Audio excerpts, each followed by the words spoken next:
우리는 계속해서 부활에 관한 진술을 듣게 될 터인데요. 이 진술 하나하나가 작은 데서부터 큰 데까지 각각의 의미와 방향을 가리키고 있습니다. 바로 그 진술을 주의 깊게 우리가 하나씩 새길 필요가 있겠습니다. 오늘은 예수님 발현에 관한 내용입니다. 복음서마다 다르긴 합니다만 루카 복음이 전하는 부활 보도는 예수님 승천을 제외하면 빈 무덤 사건, 그리고 엠마오로 가던 그 제자들의 사건, 그리고 오늘 제자들 앞에서 발현한 이 세 가지가 전부입니다. 루카가 전달하고자 하는 의도는 당연히 제자들이 부활신앙을 확고하게 받아들이는 것, 동시에 이를 온 천하에 선포하는 것이 아니겠습니까? 그런데 일생일대에 단 한 번 일어날까 말까 하는 것도 아니고 인류 역사 시초부터 지금까지, 아니 인류 역사 전체를 통틀어 단 한 번도 일어난 적이 없고 앞으로도 영원히 있을 수 없는 이 사건을 받아들이는 것은 결코 쉬운 일이 아닐 것입니다. 이 과정에 있었던 일을 루카 복음사가가 전하고 있는데, 법적 효력이 없는 여인들의 쓰잘데없는 이야기를 전하는 것과 엠마오로 가던 제자들이 체험했던 이상한 이야기, 그리고 오늘 그들이 다 같이 있을 때 주님께서 나타나셨다는 것이 바로 그러한 보도입니다. 얼마나 쉬운 일이 아니었으면 당신 스스로 손과 발의 상처를 보여주고 음식을 먹기까지 이렇게 시연했겠습니까? 그런데 말이죠. 바로 그것이 오늘날 우리가 영화나 드라마에서 보듯이 홀로그램이면 어떡할 거예요? 아니면 제자들의 집단 환상이나 환각 혹은 착각이면 어쩌죠? 그것도 아니면 실패한 제자들이 어떤 새로운 권력을 잡고자 조직적으로 이렇게 음모를 꾸민 것이면 어떡할지 알 길이 없어요. 어찌되었든 부활은 말입니다.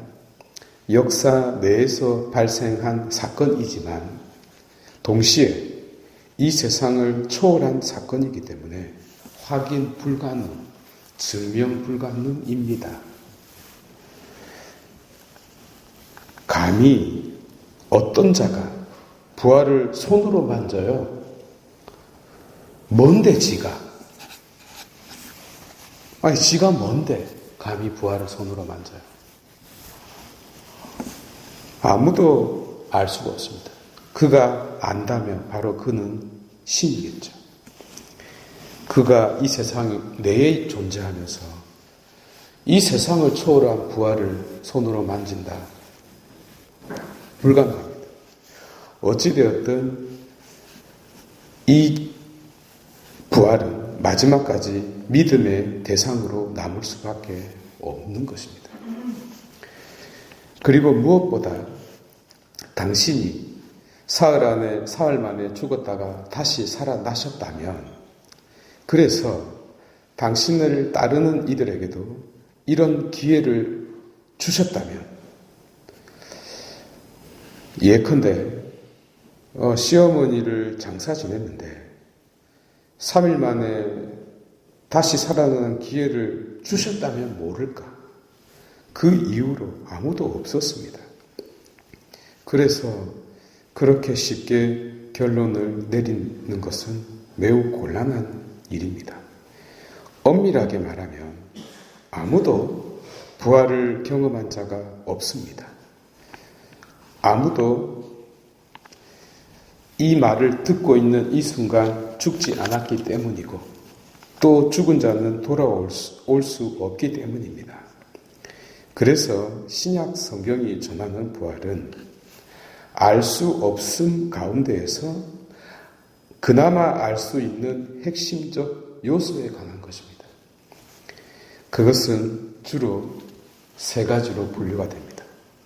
그 첫 번째가 인격의 동일성이라는 점입니다. 육신의 부활을 전제하고 있습니다. 변화가 있었지만 새로운 몸으로 나타난 변화가 있었지만 결국 그자가 그자였습니다. 바로 그 증거가 손에 있는 상처였죠.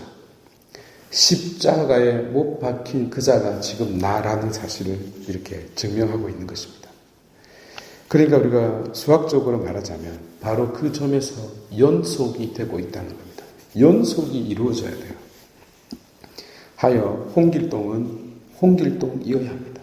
만약에요, 그가 홍길동과 다른 자라면 홍길동의 이 지상의 삶은 아무런 의미가 없습니다. 다른 자니까요. 그래서 인격의 동일성이 가장 중요합니다. 이는 지금 이 순간이 영혼의 시작이라는 것을 가리키고 있는 것이죠. 그래서 영혼은 죽고 나서 저 세상부터 시작되는 것이 아니라 연속성이 존재하고 인격의 동일성이 존재하기 때문에 이미 지금 이 순간이 영혼의 시작이라는 것을 가르쳐주고 있는 거죠.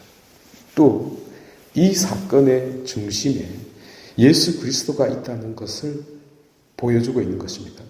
이분을 중심으로 이 사건이 일어났으니까요.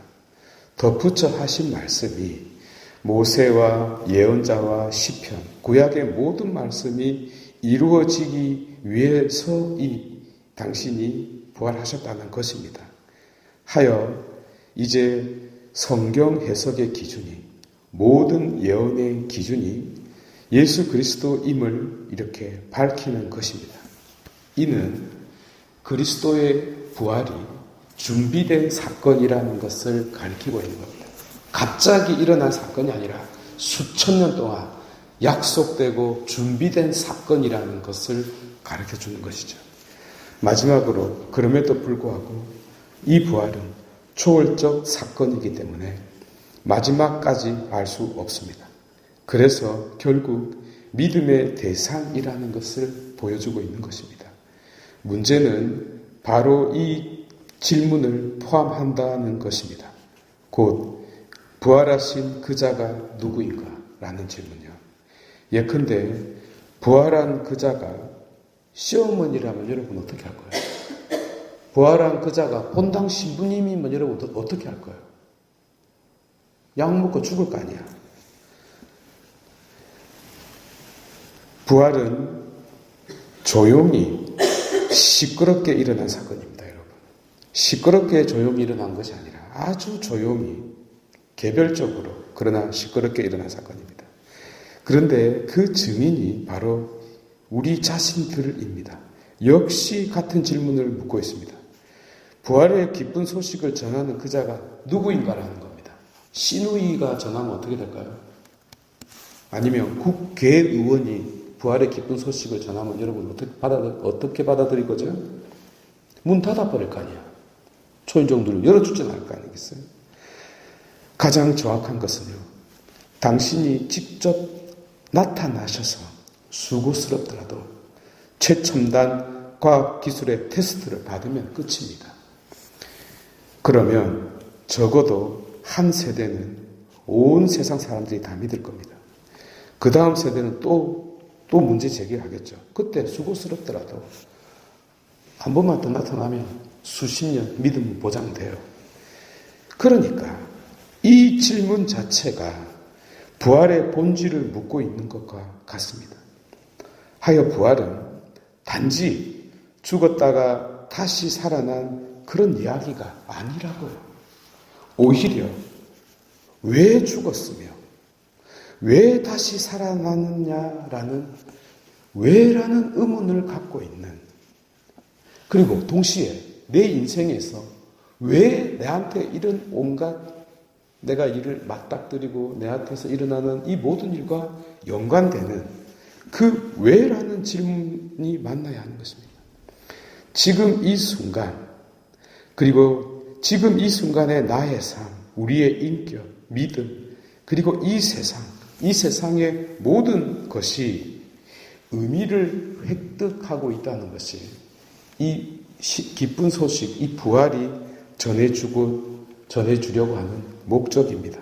그래서 여러분, 부활했다는 것보다 부활을 믿는 게 더 어려워요. 부활했다는 것보다 더 어려운 게요, 죽을 수 없는 신이 십자가에 못 박아 죽었다는 게 더 어려운 겁니다, 여러분. 그래서 부활 그 자체가 우리가 포인트를 좀 바꿔야 합니다. 이제 부활 시기 내내 이 알 수 없는 부활에 대하여 정말 그 본질 한가운데 우리가 만져야 될 그 부활이 무엇인지 찾아야 되겠습니다. 봉헌하도록 할게요.